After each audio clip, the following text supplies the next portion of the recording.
जय हिंद दोस्तों। सनत दोस्तों, घर लेने जा रहे हो कुछ एकदम जैसे ना वो डार्क सीक्रेट वो बता देता हूँ आपको, बहुत मज़ेदार वाले। कोई आज तक एक भी इसमें से एक आध मिल जाएगा तो, नहीं तो ये सब अपने इन्वेंट किए हुए हैं, एकदम पेटेंट है, $1,000,000 एडवाइस। तो जैसे घर लेने जा रहे हो तो फ्लोर का तो शायद बता दिया था मैंने कि एकदम टॉप फ्लोर मत लो, बीच का लेना एकदम अच्छा है, लेकिन टॉप से नीचे वाला सबसे बेस्ट माना जाता है। बिल्डिंग की हाइट कोई भी रहने दो, 5 फ्लोर की है चौथा, 20 फ्लोर की 19वां, ऐसे वो सबसे अच्छा रहता है। ठीक है, क्योंकि हाइट के फायदे रहते ही हैं। पर जो मज़ेदार एडवाइस वो है कि जैसे घर लेने जा रहे हो ना, बहुत सारी प्राइस कंपेरिजन सब एक जैसा लग रहा है, तो ऐसा ले लो कि नो EMI टिल पोजीशन, एक नंबर हो जाएगा काम। फिर क्या, नो EMI टिल पोजीशन, बहुत कम रहते हैं ऑफर, आप चेक करना, वो ले लो, बढ़िया डील है ना। डिले हो गया तो डिले हो गया, पर उसके ना क्लॉज वगैरह वो पढ़ लेना कि क्या है, बैंक के तरफ से, बिल्डर की तरफ से, उसमें भी बहुत सारा रहता है। बट ये वाली चीज़ बड़ी प्यारी है, क्योंकि आप रेंट भर रहे हो तो वो टेंशन भी नहीं है। नॉर्मली बिल्डर को 5 साल लगते हैं प्रोजेक्ट कंप्लीट करने में, अगर वो रेरा न लेंगे ना तो 5 साल का रखते हैं। और जो भी अगर 4 साल दिया है उससे 1 साल पहले का वो हमेशा बोलेंगे। देखना ही है, आप खाली चेक कर लेना मेरी बात का। अगर उनका और वो हमेशा एंड बोलेंगे, क्योंकि वो काउंट हो जाए ना 1 साल ऐसे ही। जनवरी बोलते जैसे नहीं, नेक्स्ट साल में, जैसे अभी मैं बैठा तो बोलेंगे 26 एंड तक, 27 एंड तक, तो वो बड़ा अच्छा लगता है सुनने में कि 26 सुन रहे हो आप ना, एंड मतलब क्या। तो जो उसका रहेगा एज पर रहेगा, उससे 1 साल पहले का ये अपना हम बिल्डर कमिटमेंट ऐसे बोल देंगे। तो वो एक बहुत अच्छा फ़ायदे का काम रहेगा, वो ले लेने का।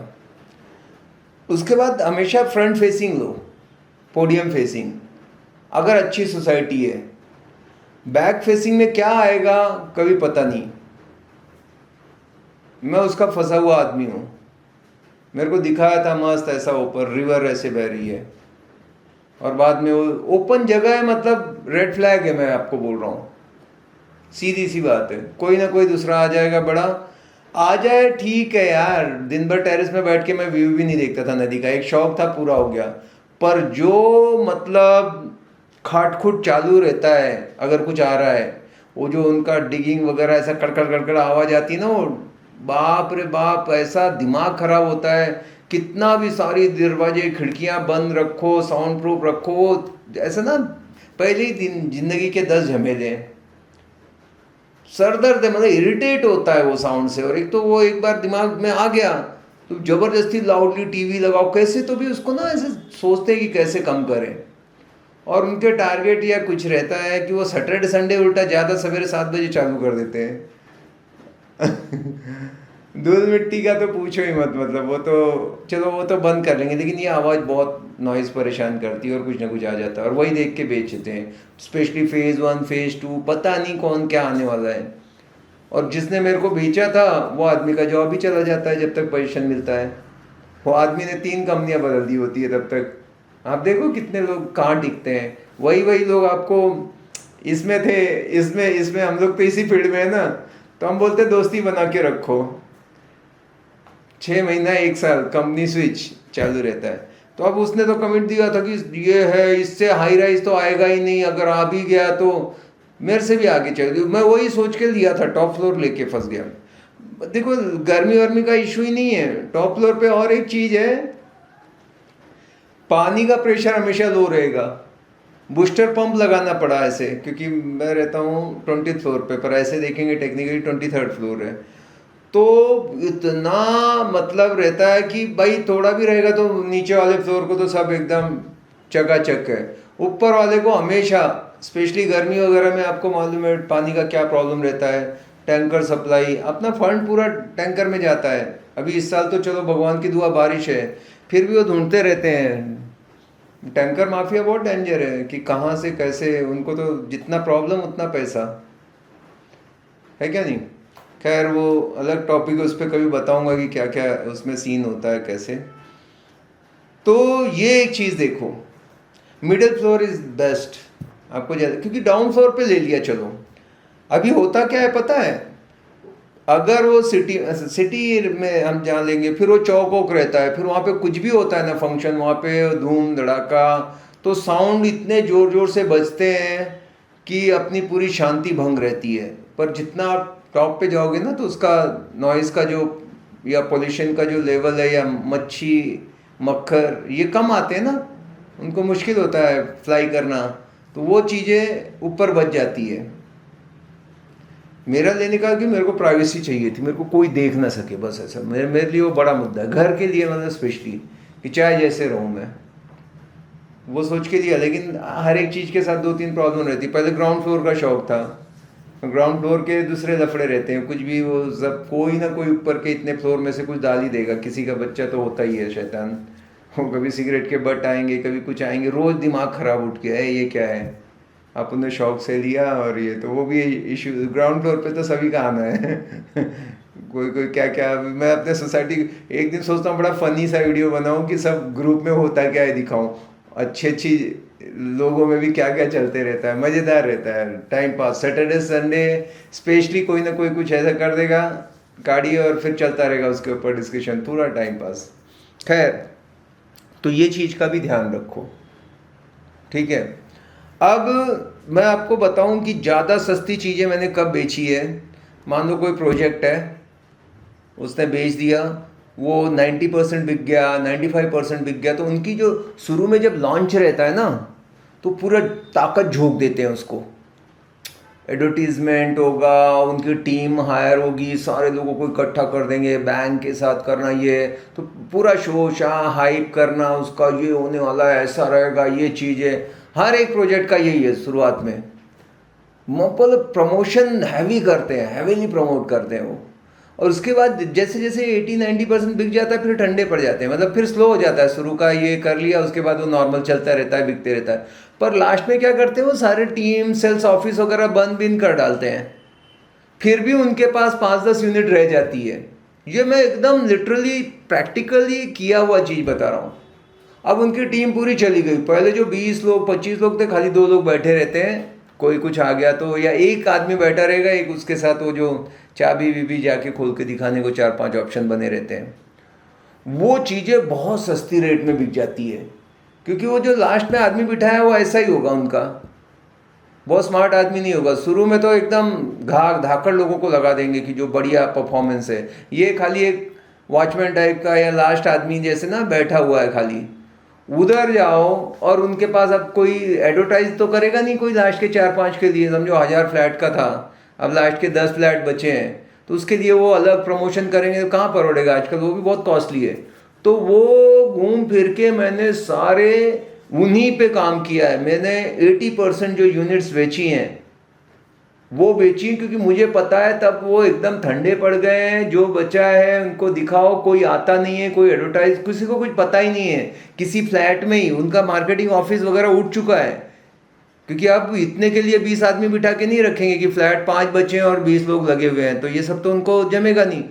तो एंड में जो चीज़ें हैं वो कोई फ्लैट में ऐसे टेबल वीबल डाल के, तो वहाँ मैं जाता था, वहाँ बेचता था। अभी कहीं तो भी ऐसा लगता है कि यार फॉल्टी पीस ही तो बचती हैं जो लोगों ने नहीं लिया। अभी एक सोसाइटी, उसमें क्या फॉल्टी पीस और क्या अच्छा, सब एमिनिटीज़ वही है, सब कुछ वही है। आपका कारपेट है जो है, किसी की कुछ पसंद रहती है, किसी की कुछ पसंद रहती है, पर उसके अंदर लास्ट में वो लोग इतना नेगोशिएट करते हैं क्योंकि उनको बेच के मोकड़ा होना है अभी, ठीक है। तो बहुत अच्छे प्राइस मिल जाते हैं। मैं आपको बताऊं, मतलब मैं मिस इसलिए कर गया कि मैं सोचा कि यार खुद खरीदने से बेच दूँ। एक इतना बड़ा फ्लैट मुझे मिला था, कारपेट था उसका 3500, मतलब 1800 का तो टेरेस था, पर वो था ही ऐसा खतरनाक कि उसकी प्राइस तब 4-5 करोड़ ऐसी जा रही थी। तो बिकेगा कहाँ कि भाई 2000 का टेरेस लेके मैं क्या ही करूँगा, फुटबॉल थोड़ी ना खेलना है वहाँ पे। और वो 4-5 BHK चाहे जो बना लो, थोड़ा उसका लेआउट भी ऊट पटांग कैसे भी नहीं, कैसा रहता है, एक एक FSI यूज करने के लिए कुछ भी बना देते हैं बिल्डर की, छोड़ना नहीं है।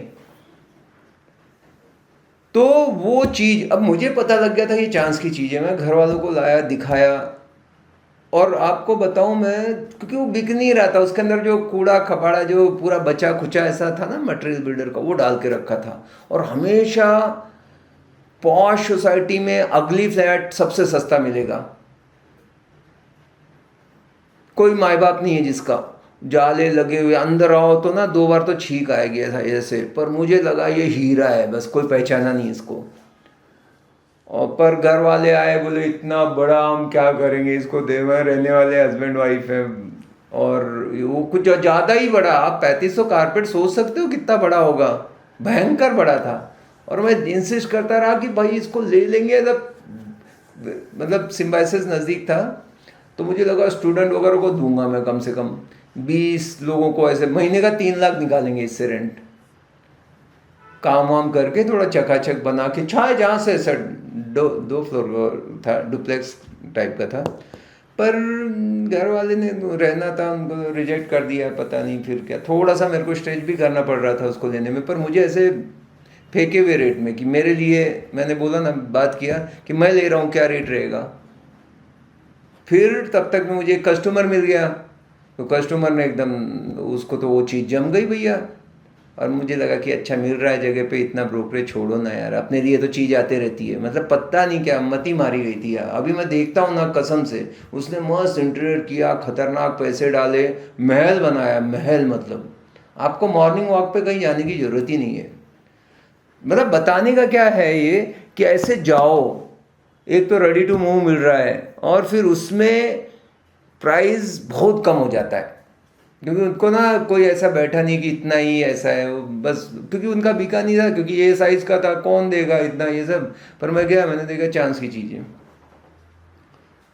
तो ऐसी कुछ बातें हैं, और आप लोग बताते रहो, ये बड़ी प्रैक्टिकल बातें, पॉइंट बताने को हज़ार हैं, आप पूछो। और अभी बहुत सारी चीज लोग हैं ना, मेरे को मैसेज कर रहे हैं, बात कर रहे हैं, सबको मैं बता रहा हूँ। मैं आपको और सिंप्लीफाई कर देता हूँ कि कैसे आप मेरा बेस्ट फ़ायदा ले सकते हो।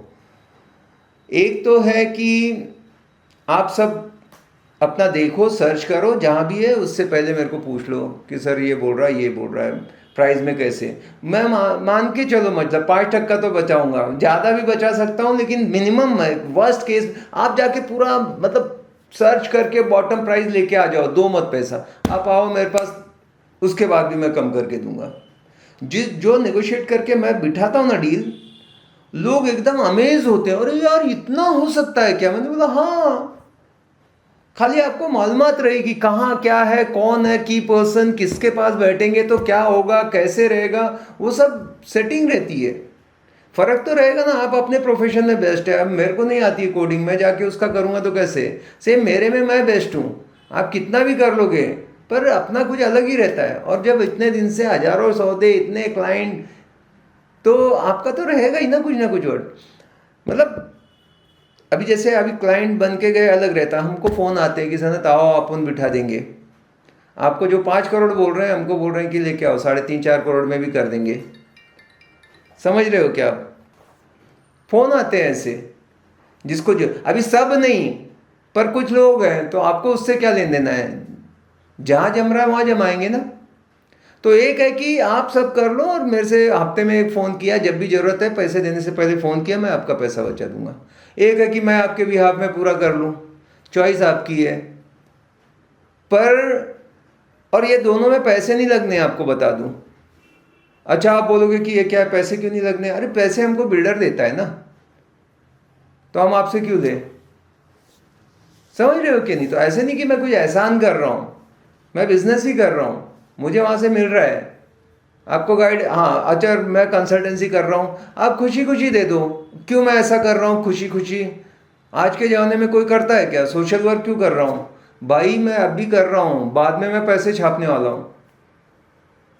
मैं टेस्टिमनी क्रिएट कर रहा हूँ, खुद भी लर्न कर रहा हूँ कि क्या बेटर दे पा रहा हूँ क्या। अगर दे रहा हूँ तो मैं हक से, आपका 5 लाख बचाया तो 50,000 आपको बोलूँगा तो आप भी दोगे ना। 10% तो कोई भी सोचता है यार कि जिसके वजह से मिला देना चाहिए, समझ रहे हो कि नहीं। पर अब भी मैं फ्री में करूँगा कि भाई आपको कैसे, और ऐसे में 10 20 50 सौदे करने दो, उसके बाद मेरा भी एक्सपर्टीज़ हो जाएगा, फिर मैं अपने हिसाब से चार्ज करूँगा। अपने हिसाब से चार्ज मतलब ये देखो, ये तो सिंपल है कि भाई जितना मैं आपको दे रहा हूँ, है ना, आपसे ले रहा हूँ उससे ज़्यादा डिलीवर करना पड़ेगा, तभी मैं टिकूंगा मार्केट में। ये तो समझ की बात है। तो वो चीज़ मतलब मैं अगर होता बायर, मुझे क्या डिफ़िकल्टी आ रही है, या मैं एक्सपेक्ट कर रहा था कि कोई मिले।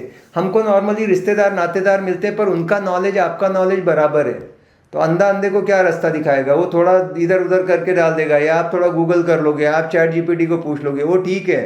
रियल एस्टेट बहुत ये समुंदर है भाई, और जहाँ पे ऐसे करोड़ों करोड़ों लगते हो ना, तो एक राइट आदमी आपको चाहिए रिप्रेजेंट करने वाला। आपको ऑपरेशन कराना है, आप नौसिखिए डॉक्टर के पास तो नहीं जाते ना, जो अभी जस्ट सर्जन बना है, एमएस करके आया है। आप वो एजेड ढूंढते हो, अनुभवी जिसने 100-200 सर्जरी की है, सक्सेस 1-2 लोगों को टपकाया भी है, बट आप देखते हो ना, तो वो बात है, समझ लो। तो ऐसे करके आप फ़ायदा लो। और जो भी कमेंट कर रहे हो, एक सिंगल कमेंट को मैं अनअटेंडेड नहीं हूँ, छोड़ रहा हूँ। अभी एक जाते जाते किसी ने पूछा लोन में क्या कर सकते हो फ़ायदा। अरे लोन में क्या बताऊँ आपको, मैं एग्रीगेटर हूँ, ठीक है। पूरे इंडिया के अंदर एक कंपनी के साथ मेरा टाई अप है। आप कहीं भी लोन लेते हो पैन इंडिया, आप मेरे से लोगे, आपको कुछ नहीं तो मतलब हमको 0.4 से लेके 1% तक कमीशन मिलता है।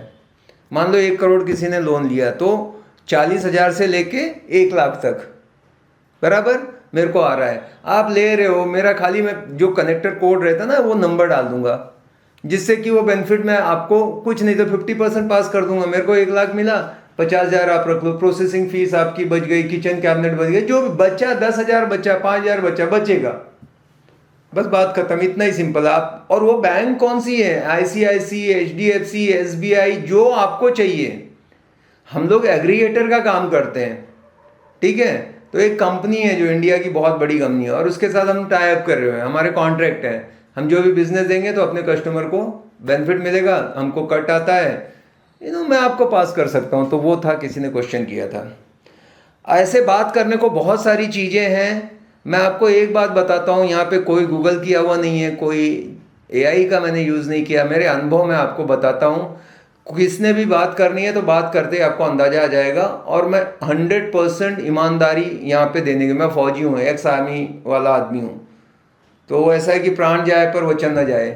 प्राण जाए पर आपके मेरे 1% या 1 लाख के लिए आपका 1 करोड़ नहीं डाल सकता मैं। मेरे को भी रात में नींद आनी चाहिए।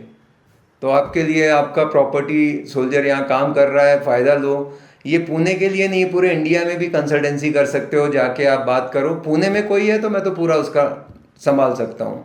ज़्यादा इफेक्टिव अभी ईस्टर्न पुणे में हूँ, लेकिन मुझे एक क्वारी बहुत आ रही है वेस्टर्न पुणे की, तो मैं कोई बड़ी बात नहीं है, 2-4 लोगों को हायर करके आप लोगों को सर्विस देने में सक्षम हूँ। Thank you.